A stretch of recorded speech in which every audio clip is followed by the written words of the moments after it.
Capítulo 1, você vai destacar, por gentileza, os versos 4 e 5. Jó 1, versos 4 e 5.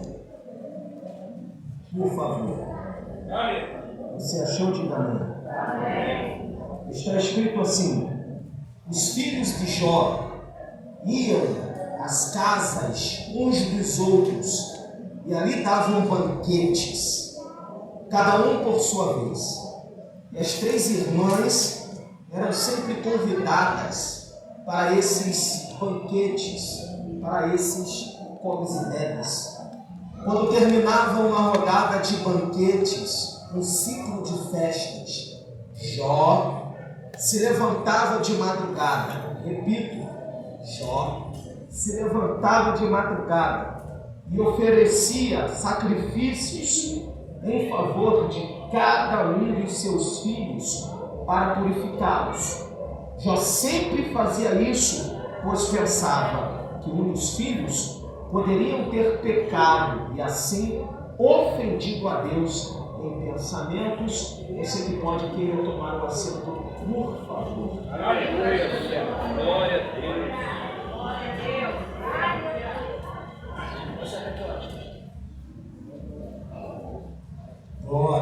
Aleluia, Senhor. Queridos, me foi feito o convite para esta ocasião e me foi informado que nós teremos aqui uma conferência de homens. Tem homens aí, irmãos? Tem macho aí? Glória a Deus. É sempre uma alegria poder falar aos homens. Eu já prego há um pouco mais de 20 anos. Quando eu comecei a pregar, eu tinha 12. Então, dessas menininhas aqui, desses rapazinhos aqui. E até hoje Jesus tem nos dado a graça de pregar a palavra. Aleluia. E é sempre uma alegria poder falar a homens. Nós estamos vivendo um tempo muito crítico, um tempo bem difícil, quando nós olhamos para as muitas vertentes da vida e da sociedade moderna, nós percebemos que muitas áreas estão sofrendo um verdadeiro colapso. Nós estamos vivendo uma crise ética, uma crise moral, uma crise social. E, infelizmente, nós nesse tempo também estamos enfrentando uma crise espiritual. E diante dessas crises que nós nos deparamos, quer seja na empresa que trabalhamos, na universidade onde passamos, essas crises que enxergamos gritantemente na área política, não só da nossa cidade, mas também do nosso país, quando nós olhamos para as várias vias da nossa vida, nós percebemos que nós estamos em crise. E é por isso que se torna mais urgente, cada vez mais, que homens se levantem. E quando eu falo de homem, eu não estou falando de macho, porque o macho fala da natureza biológica do indivíduo. Quem é o macho? O macho é aquele que nasce identificado com a sua natureza biológica do sexo masculino. Mas nós estamos nesse tempo onde nós temos muitos machos por aí, mas o que está faltando mesmo é homem. Quando eu falo de homem aqui, eu estou falando daqueles que se levantam para fazerem a diferença em sua casa, no seu trabalho, na sua igreja, na sua rua, no bairro onde mora e na cidade onde mora.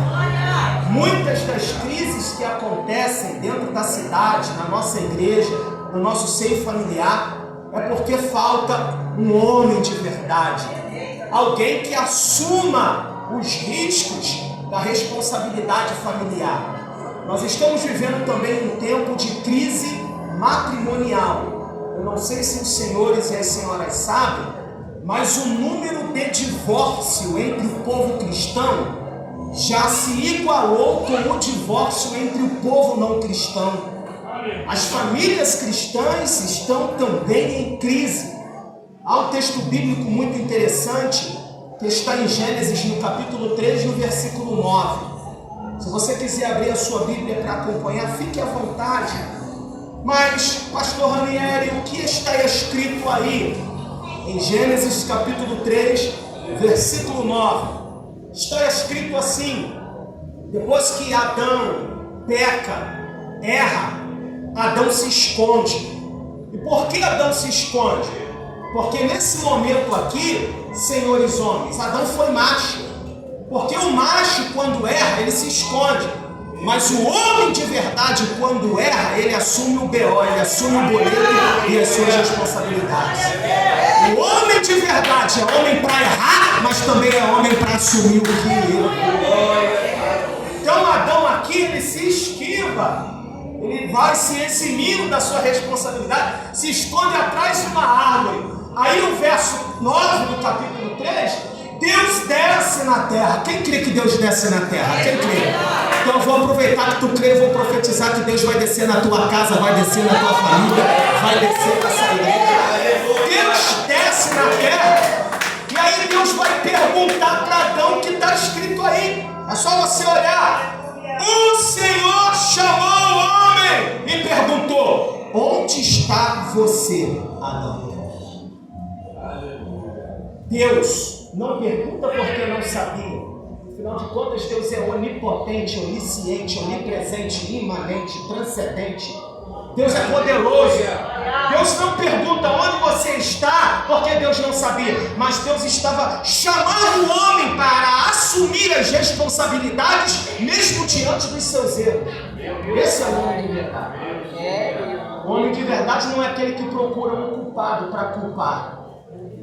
O homem de verdade é aquele que, mesmo errando, ele se coloca a cara para bater e assume o erro. Eu errei. Muitas famílias, muitas igrejas, muitos ministérios estão em crise, porque tem muito homem que não sabe ser homem. Ele sabe ser macho, mas homem ele não sabe ser. Adão se esconde, enquanto os homens hoje estão se escondendo do seu chamado. Estão se escondendo do ministério. Estão se escondendo da unção que Deus lhe deu, da unção que Deus lhe confiou. Quantos homens hoje estão com a síndrome de Adão, se escondendo para não ser o excelente marido que deve ser, o excelente pai que deve ser, o excelente líder que deve ser? Quantos homens que estão se escondendo daquilo que sabe que Deus o chamou, que sabe que Deus o levantou para fazer aquilo ou chamar aquilo? Você pode dizer, e é claro que essa mensagem aqui não cabe apenas aos homens, mas a todos nós, porque nenhum de nós deve fugir das nossas responsabilidades. Já que você é avivado, me ajude a pregar e diga para o mais bonito, para a mais bonita perto de você: não corra das suas responsabilidades. Não corra das suas responsabilidades como mãe, pai, marido, esposa, filho. Não corra das suas responsabilidades como cidadão, como obreiro, como obreira, como ministro, como profeta da tua casa e sacerdote do seu lar. Adão errou e quando erra se esconde.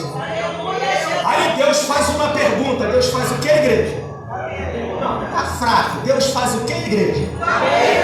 Olha a pergunta que Deus faz. Ô Adão, onde está você? Deixa eu fazer uma pergunta básica para você responder. Tinha mais algum homem sem ser Adão? Não. Então era Deus perguntando: cadê o homem que eu levantei? E essa mesma pergunta, ela se repete. Por que as igrejas estão em crise? Cadê os homens? Por que a nossa cidade está em crise? Cadê os homens? Por que departamentos constituídos dentro de igrejas estão em crise? Cadê os homens? Porque os matrimônios são matrimônios descartáveis. Cadê os homens? Porque o adultério canta solto em muitos casamentos. Cadê os homens? Quando eu falo de homem, repito, não estou falando da natureza natural, biológica do indivíduo. Não. Quando eu falo de homem, eu estou falando daquele que abraça as suas responsabilidades. E Jó era um homem que assumia suas responsabilidades. O livro de Jó é um livro poético. Nós temos 5 livros poéticos e o livro de Iov, Jó, é um deles. Jó talvez tenha existido na era da dispensação patriarcal. Nós temos 7 dispensações. Dispensação da inocência, da consciência, governo humano, patriarcal, lei, graça e milênio. Jó nasce e vive no período da dispensação patriarcal. Na era dos patriarcas, Abraão e Isaac e Jacó. Abraão, Isaac e Jacó. Porque o que Jó está fazendo, faziam assim também os patriarcas. Jó era um homem rico, conhecido, e ele, diz o texto sagrado, era o mais rico do Oriente. E muita gente diz que riqueza corrompe, dinheiro corrompe. Jó era rico e era íntegro. Riqueza e nem condição social corrompe ninguém, apenas revela quem você é de verdade por dentro. Se riqueza corrompesse alguém, era para Deus ser um Deus corrupto. Por quê? Salmo 24:1. Dele é a terra, toda a sua plenitude e todos aqueles que nela habitam. Dele é a terra. Da onde vem o petróleo? Da onde vem o minério? Da onde vem o ferro? Ageu 2:8. Deus toma a boca do profeta e diz: minha é a prata e meu é o ouro, diz o Senhor dos Exércitos. Estamos servindo a um Deus de riqueza, a um Deus de grandeza, e Ele tem coisas grandes para a tua vida, para a tua história, para a tua vida. Então riqueza não vem com essa que riqueza corrompe não, irmão. Só revela quem somos. Jó era rico.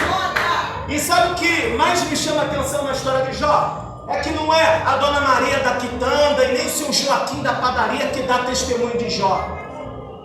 É Deus.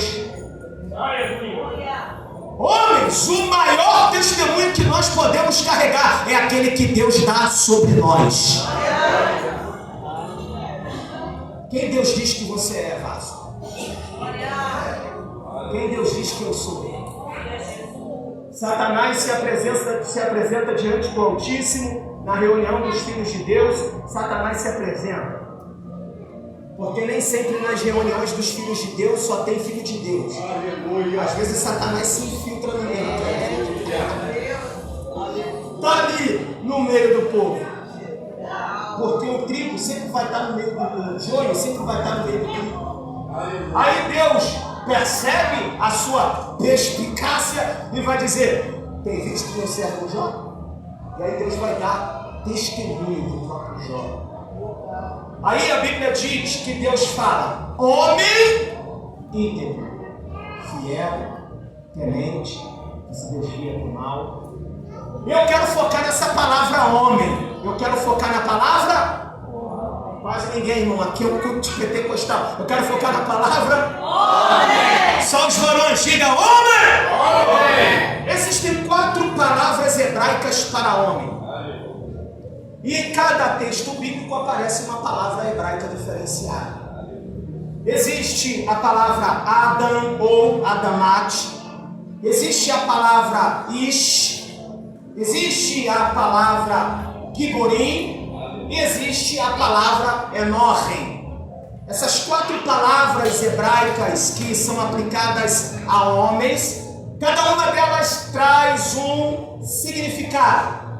E eu quero trabalhar rapidamente, porque a hora não nos aguarda, né? Como diz aquele cabra da novela, o tempo ruge, essa porcaria é grande, né? Mas eu quero trabalhar aqui os 4 significados da palavra homem com vocês. Isso aqui é interessante, é importante para que você possa entender. A primeira palavra hebraica para homem aparece no livro do Gênesis, quando Deus cria Adão. O nome, e criou Deus o homem A palavra hebraica ali é Adamat. A palavra Adamat tem alguns significados, dentre eles barroso, barro vermelho, argiloso. E Adão, ou Adamat, de onde oriunda o nome Adão, significa homem social. Significa o que, gente? Homem social. O homem social é aquele que se preocupa com a sua sociedade. E Adão era um homem social, um homem que se preocupava com a sua sociedade. Por quê? Porque foi Adão que catalogou o nome das árvores, dos frutos. Foi Adão que deu o nome aos répteis, aos animais domésticos, selvagens, às aves, os aquáticos. Ou seja, Adão interagiu, diga comigo, interagiu. Adão interagiu com a sociedade que ele convivia. Ele vai catalogando os nomes com responsabilidade. E para botar nome, ele tem que parar, olhar, pensar, projetar e depois colocar. Isso significa que o homem social é aquele que trabalha na sociedade que ele está inserido. O homem de verdade que faz a diferença é aquele que trabalha. E quando eu falo de sociedade, eu não estou falando apenas do município, mas eu estou falando também da sociedade familiar. Porque à luz da psicologia, a família é a primeira sociedade de um indivíduo. Onde ele vai aprender bom dia, boa tarde, boa noite, desculpa, não adquira, por favor. A família é uma sociedade. A igreja é uma sociedade. Adão interage, ele se relaciona com a sua sociedade. Isso aqui fala de homens que não são parados, engessados, encostados, mas de homens que se movimentam e fazem aquilo que é necessário fazer. Porque nós estamos vivendo um tempo onde a identidade masculina está em crise, irmão. Um bando de homens frouxos, engessados, não fazem nada, não se movimentam para nada, não articulam nada. Tem homem que nem com a sua própria esposa interage. Tem homens que nem com seus próprios filhos interagem. Não interage para saber se o filho está indo bem na escola. Não interage para saber se o filho ou essa filha está tendo alguma dificuldade no curso, na universidade. Não interage com a esposa para saber se está faltando alguma coisa na geladeira, alguma coisa na despensa. A palavra Adam, que significa homem social, fala do homem que se relaciona com a sociedade que está inserido.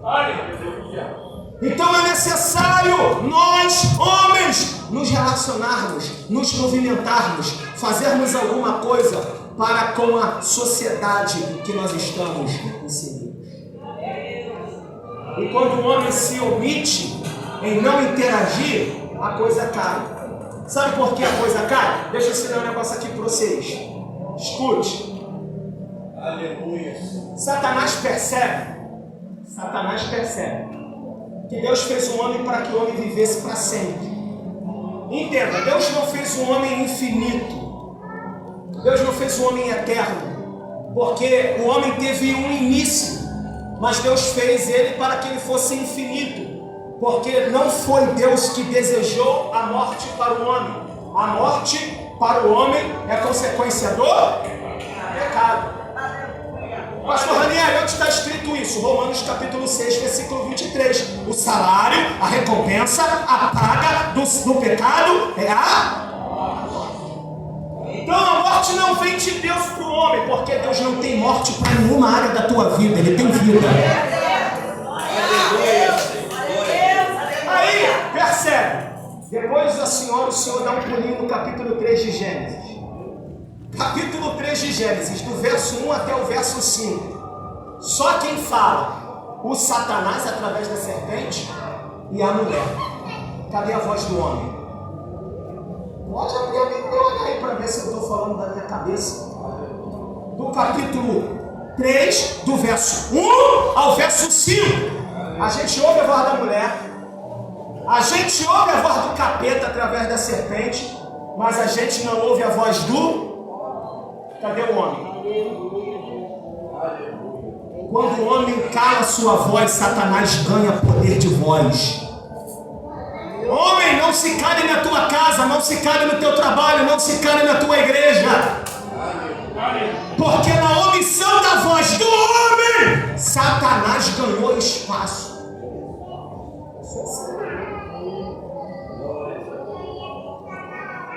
A mulher fala, a serpente fala, o diabo através dela, e cadê Adão?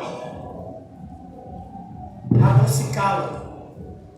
E sabe por que tem muitos jovens, muitas crianças nas drogas, na prostituição? Porque o homem se cala como pai. O homem se cala como autoridade dentro de casa. O homem se cala como orientador na sua família.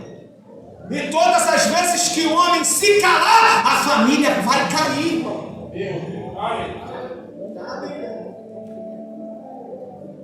O homem cala, a serpente ganha espaço. E ela vai dialogar com o homem. Ela vai dialogar com a mulher. A serpente está convencendo a mulher. E cadê a voz do Adão? O diabo está conseguindo fazer a cabeça da família no jardim. E cadê a voz do homem? A voz da autoridade, a voz do sacerdócio, a voz da realeza dentro do lar. Adão está quieto. Aí quando Adão se cala, a mulher cai no corpo da serpente, toca onde não era para tocar, faz o que não era para fazer, consome o que não era para consumir, entrega o fruto na mão do homem e calado ele morre. O homem social precisa ter voz.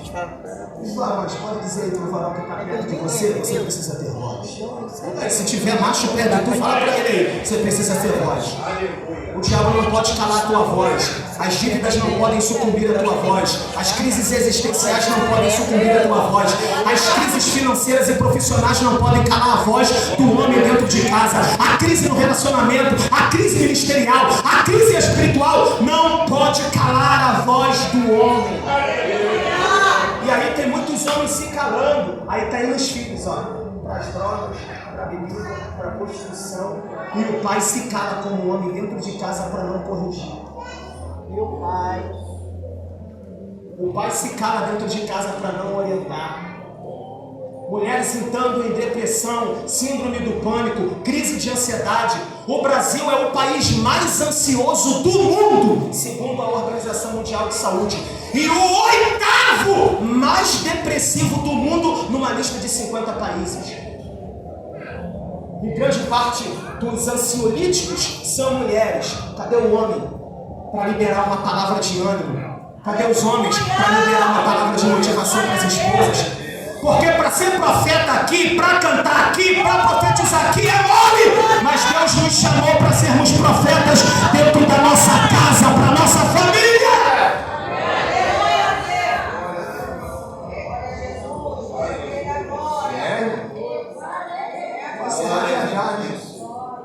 Adão, o homem social, o homem que se relaciona com a sua sociedade. Tem homem que vem para a igreja, não participa de nada, não quer fazer nada, não interage com nada, com nenhum departamento, com nenhum movimento, com nenhum nada. Dentro de casa ele nada é a mesma coisa. Tem muitos homens que quando saem de casa para trabalhar, a mulher fala, graças a Deus. Homem de verdade é aquele que sai de casa para trabalhar e a esposa fala, volta logo porque eu estou com saudade de tu. Homem de verdade é aquele que sai de casa e quando chega em casa, o filho e a filha estão na porta esperando com braços abertos e com sorriso no rosto. Deus não quer que eu pregue, Deus não quer que eu cante, Deus não quer que eu profetize, Deus quer que eu seja homem. Porque tem muita gente que sabe ser tudo, só não sabe ser homem. É conferência de homem, né? Errado não. Homem aguenta o trampo, né, Márcio? A gente, a casca grossa mesmo. Casca grossa. Se ficar ruim pra dar glória, diga, ai, aleluia. Aí faz um barulho aí, só.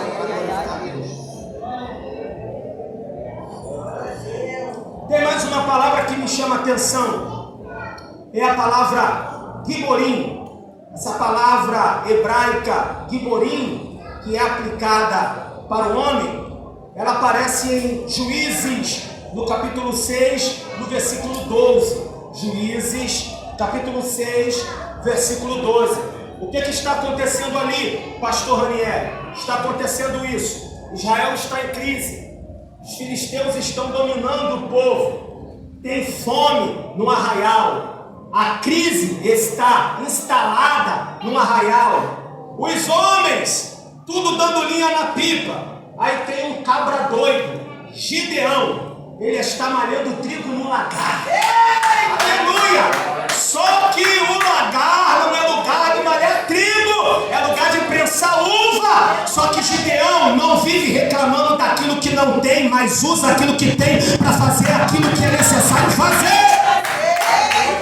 Porque homem não pode viver reclamando daquilo que não tem. Homem tem que usar o que tem para glorificar o nome do Senhor.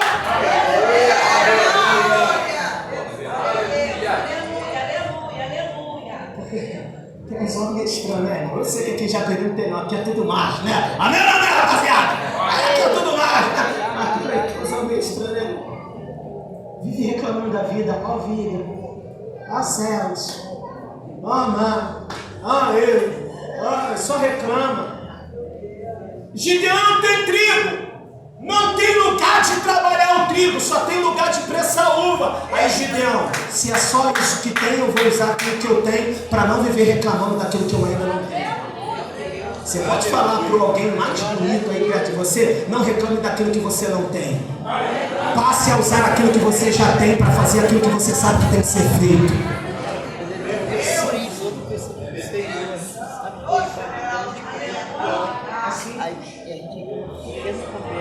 Isso é homem. Homem não vive reclamando igual a marica. Homem dá um jeito. O que Gideão está fazendo? Está dando um jeito. Acabou o gás, o que eu vou fazer? Tá teu jeito. Chuveiro quebrou, o que eu vou fazer? Tá teu jeito. Fiquei desempregado, o que eu vou fazer? Tá teu jeito. Seu homem, dá um jeito. Meu Deus. Homem articulado. Aí Deus vai se apresentar para o cara. Quem é que vai se apresentar para o cara? Deus, irmão. Porque aonde tiver homem, sempre vai ter a presença de Deus se manifestando. De verdade. Aí Deus se apresenta para o homem e vai falar para ele assim, ó: homem valente, valoroso, varão valoroso. Aí a palavra homem ali é giborim valente, giborim valoroso. Porque a palavra giborim significa valente. A palavra giborim, que é usada para homem, significa guerreiro. A palavra giborim, aplicada para homem, significa valoroso. Ou seja, homem que é homem, tem que ser guerreiro, tem que ser valente, tem que ser valoroso. Só diga para o varão que está perto de você, não confunda valentia com grosseria. Diga para ele aí, para ele não ficar mal, né? Valentia é uma coisa, grosseria é outra, varão. É uma verdade. Graças a Deus. Homem valente. O homem valente é aquele que luta em favor da tua família, luta em favor de sua própria casa. Homem valente é aquele que não desiste do seu casamento, que não desiste dos seus filhos. É aquele que acorda de manhã e vai trabalhar, vai garantir o pão da casa, vai garantir a farinha da panela. É, irmão, porque tem uma gama de homem aí que o negócio é acordar meio-dia, 1h, ficar o dia inteiro assistindo Netflix prostrado no sofá. Aqui já não tem homem assim, não. É só de uma gosto. Jaqueri tem homem. E Jó? Será que Jó foi um homem social e um homem valente? Foi. Por quê? Porque a Bíblia diz que Jó tinha amigos. Homem social. E o texto diz que os 7 filhos, homens de Jó, davam banquetes, festas de uma semana, convidava as suas 3 irmãs para participar. E aí Jó ficava em casa preocupado: será que os meus filhos estão pecando contra Deus, o Senhor? E aí quando a festa acabava, Jó chamava um por um a sua presença para orar pela vida deles. Pastor, não dei glória porque eu não entendi. Homem de verdade é aquele que guerreia espiritualmente pela sua família. Ele está chamando os filhos para sacrificar em favor da família. O que é sacrificar, meu irmão, no tempo bíblico? Sacrificar é levantar um altar e entregar sobre ele uma oferta. Levantar um altar e oferecer no mesmo uma oferta é prestar um culto a Deus. O homem guerreiro é aquele que cultua em casa com a sua família. É aquele que ora com seus filhos. É aquele que pega na mão da varoa. Está difícil, está apertado, né? Estamos no processo, mas vamos dobrar os joelhos porque a gente tem Deus do céu que é poderoso para fazer infinitamente mais daquilo que pedimos ou pensamos. O homem guerreiro é aquele que não só está disposto a trabalhar sol a sol pela sua família, mas é aquele também que batalha espiritualmente pela vida dos seus. Por isso, nessa conferência de homens, eu quero dizer para você, varão, ore pela vida dos teus filhos, ore pela vida da tua esposa, ore pela liderança da tua igreja. Deixe de ser preguiçoso espiritual. Vai ler a Bíblia, vai ler um livro, vai orar, vai mergulhar na palavra, vai jejuar, vai se consagrar. Isso é o quê? Isso é ser guerreiro espiritual.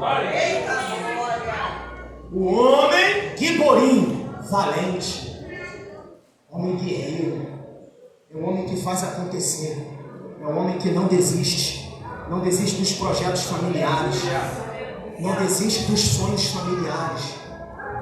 O homem valente é aquele que luta para que a sua esposa realize os seus sonhos. O homem valente é aquele que luta para dar uma plataforma para o seu filho ser alguém na vida. Esse é o homem valente. O homem valente não é aquele que se dobra diante das filosofias e ideologias que estão tentando implantar na nossa cabeça no mundo ali fora. O homem valente é aquele que não abre mão de ser marido de uma só mulher. O homem valente é aquele que honra o seu cônjuge, a sua casa, o seu nome, a sua família. Esse é o homem valente. O homem valente é aquele que pula, que roda, sapateia e fala em línguas. Não, isso aí qualquer um faz. Deus quer que você seja um homem valente. Um homem que luta em favor da sua casa. Um homem que luta em favor da sua família. E aí onde Jó entra nessa situação? Jó está batalhando espiritualmente. Talvez os meus filhos tenham pecado contra o Senhor, mas se depender de mim, meus filhos não erram. Aí ele está chamando os filhos à sua presença e está sacrificando a Deus em favor da vida dos filhos. Jó está colocando as mãos sobre a cabeça do filho, profetizando, orando, pedindo perdão ao Senhor. Valente espiritual, guerreiro espiritual. O homem de verdade é aquele que entra em batalhas espirituais pela sua própria família, pela sua própria casa. E quer ver um negócio interessante que quase ninguém fala? Além de ter 23 anos pregando e já dar aula de teologia uns 5 anos, raríssimas vezes eu ouvi isso. Raríssimas vezes. Jó chamou os filhos à sua presença. Jó fez o quê? Os filhos foram. 2 missões. O pai que tem comunicação com os filhos e os filhos que conseguem ter acesso ao pai. Porque tem homem que se ocupa demais no trabalho, se ocupa demais cuidando do carro dele e os filhos não conseguem se comunicar e nem ter acesso a ele. Ah, varão, pega na mão desse macho que está do teu lado e diga: tua família precisa conseguir se comunicar com você. Fala aí,